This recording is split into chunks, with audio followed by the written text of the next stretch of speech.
ever yet, as mountain horse are kites. And down by Kosciuszko, where the pine-clad ridges raise their torn and rugged battlements on high, where the air is clear as crystal and the white stars fairly blaze at midnight in the cold and frosty skies, and where around the overflow the reed beds sweep and sway to the breezes and the rolling plains and wide, the man from Snowy River is a household word today, and the stockmen tell the story of his ride. Wow, that's cool, isn't it? Can you hop into bed? Good night, guys. Good night. Good night, Emma. Alright, let's back it up to one night before. So I'm here in the Strathbogie Ranges on a beautiful farm camp. We're staying in a bit of a cabin. This is a hip camp location. But tomorrow we're on a mission. We're on a mission to go and camp in the snow. Now, I've never snow camped before, and my kids have never seen snow before growing up in the tropics of Africa. So this winter they've been begging me, Dad, can we please go see the snow? And you know what? This is the winter to do it, because I hear that it's been one of the coldest winters in many years, and the snow has been some of the best in many years. So I've seen lots of photos of families going up and visiting the snow for the day. But to be honest with you, going to a ski resort that's really crowded is not really appealing to me. What's appealing though is camping out in the wild, out in the bush. And I've been seeing a lot of the YouTube kind of Australian wild camping community doing a lot of that this winter. So I've been inspired and thought, I can do that. So I was off to the Victorian high country again with my son and my daughter. We were going to immerse ourselves into the mountain landscapes. Being a new experience for me, I was a little intimidated to get out and camp in the snow with small kids, and I made sure to research and prepare beforehand. I wasn't going to take my kids on some epic backcountry snow camp. I found a place off the side of a road that I'd be able to walk out to and camp with my kids, not too far from civilization. This trip was really about introducing my kids to the snow and to experience camping in the cold alpine mountains of Australia. So the next day we hit the Great Alpine Road, anticipating what awaited us. Alright guys, we saw our first glimpse of snow up ahead. What do you reckon? Are you excited? Victoria's snow season can run from June to August, sometimes September, and I hear this season was a bumper. Some folks say that Australia won't have snow in the near future because of rising temperatures, and if that's the case, that'll be a real loss. But all those kind of predictions are a bit above my pay grade.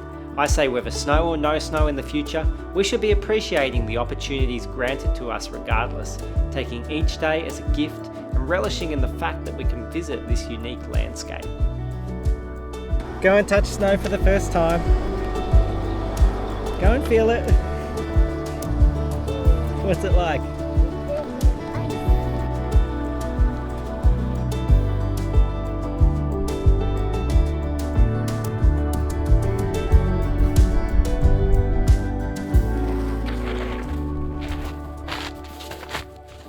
Alright, this is something else. We've been walking around this area. There's a bit of a campground here. Looking for a place to camp, and there's a few other people camping around, but that's alright. We're here for our first experience, and I found a nice little clearing here. We're kind of within the gums, so kind of wind protected, but at the same time there's no branches or anything above us for it to fall. So, and also this area I found the snow wasn't as deep, which is good. So I'm going to set up camp now. Yeah, it should be fun.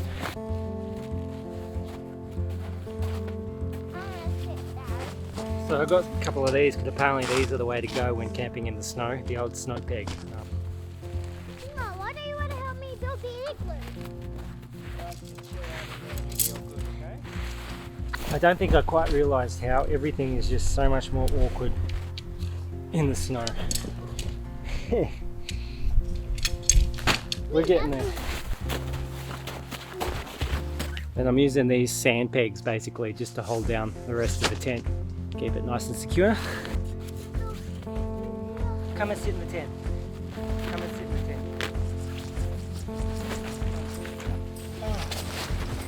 Okay, time to evaluate.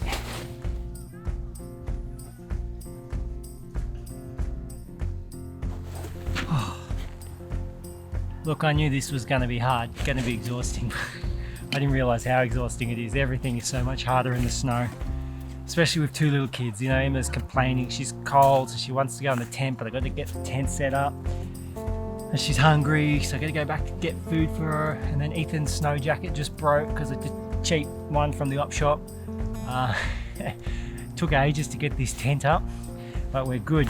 We're here and it's beautiful, and we're gonna have good weather, so I might make a little fire just here, I think, for the night. My head is just set on getting everything set up, and you know, it's coming to 4:30. Why are you talking? Talking to the camera. Stay in there, don't get your feet wet. Don't get your socks wet. I got spare socks, that's all right. What are you doing, Ethan? I'm making an igloo. Making an igloo? Go for it. Make your best igloo. Look. We're gonna have a fire.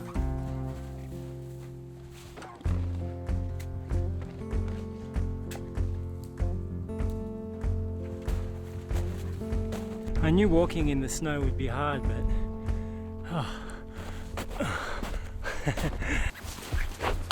now I've been told that making a fire in the snow is something else.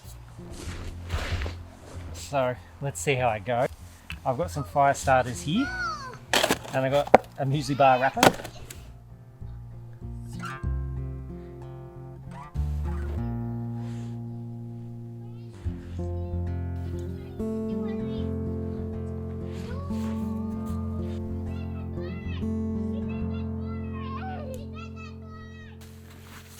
Once that sun goes down, you can feel how cold it gets.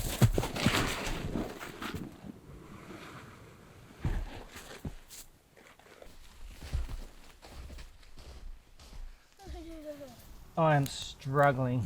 This fire's just going, it burns up and then it goes out, I blow on it, get it up, and then and the kids are crying because they're so cold. It really gets cold once the sun drops down, but I'm going to see if I can get one last ditch attempt to get this fire going.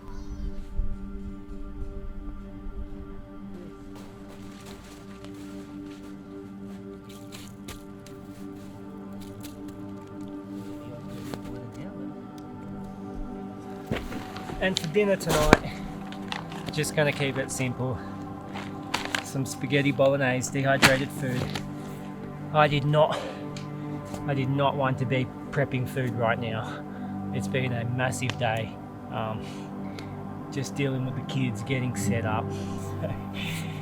Yeah, camping with kids out in the snow, it's something else. There's been laughter, there's been yelling, there's been tears, but it's all right, we're winding down, and I'm stoked I got that fire going. Took a while, but we're there. Yeah, you can see the fog is just starting to come in. Oh, I got something I want to do. I've always wanted to put a beer in the snow as my own kind of esky. So, that didn't work as good as I'd hoped. There you go. Beautiful.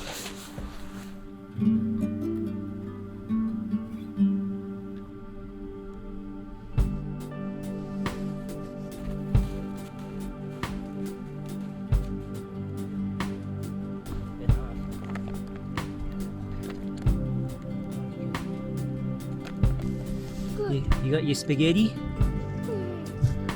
Yum? Get something warm into ya.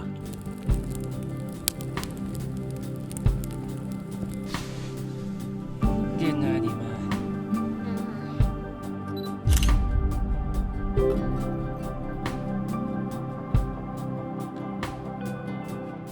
It's 4:30 in the morning, and I have not slept a wink. It's cold, I'll tell you that. It's bloody cold, and the ground's really not comfortable. Snow's not that comfortable. We didn't compact it hard enough, and so there's all these kind of divots and dimples and things in there. So Ethan piped up about an hour ago saying it was really cold, so I had an extra kind of thermal fleece liner. I put him in that, so that helped him.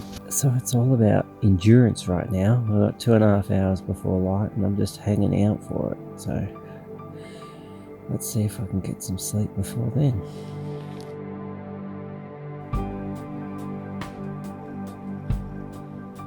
It's funny how you can spend most of your life outdoors getting familiar with a certain landscape and becoming confident in your knowledge of that area, and then go to a totally new type of environment and feel like you're starting back at zero, starting from scratch and getting to understand this type of geography.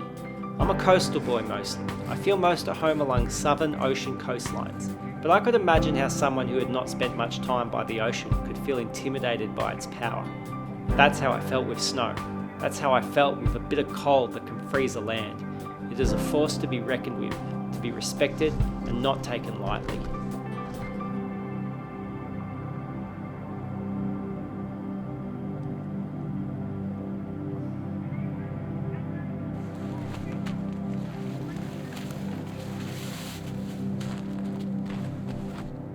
Did we survive the night?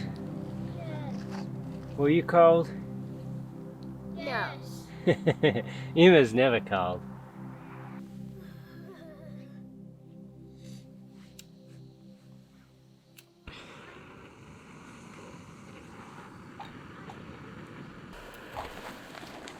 And nothing like a good old can of baked beans for breakfast.